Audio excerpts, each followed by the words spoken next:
স্বাগত জানাচ্ছি খেলাধুলার আপডেট নিউজ ট্রেন্ড ক্রিকেটে। কথায় আছে বিপদ যখন আসে চারিদিক থেকে আসে।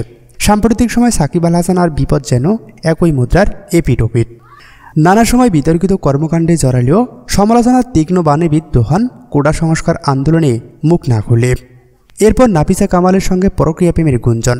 সেই রেশ কাটতে না কাটতেই এবার গার্মেন্টস শ্রমিক রুবেল হত্যা মামলায় আসামি করা হয় সাকিব আল হাসানকে। বর্তমানে সাকিব পাকিস্তানে অবস্থান করছেন। বাংলাদেশ দলের হয়ে টেস্ট ম্যাচ খেলছেন, যেখানে বেশ দুর্দান্ত বোলিং নৈপুণ্য দেখিয়েছেন দেশের অলরাউন্ডার। তবুও যেন দর্শকরা কোনোভাবেই সাকিবকে ছাড় দিতে নারাজ। নতুন করে শুরু হয়েছে তুমুল সমালোচনা। কেউ কেউ দাবি তুলেছেন আরও অনেক মামলা করা হোক সাকিবের বিরুদ্ধে। আবার কোনো কোনো ভক্ত ও ক্রিকেটার দাঁড়িয়েছেন সাকিবের পাশে। তবুও নেটিজেনদের থেকে রক্ষা পাচ্ছেন না সাকিব আল হাসান।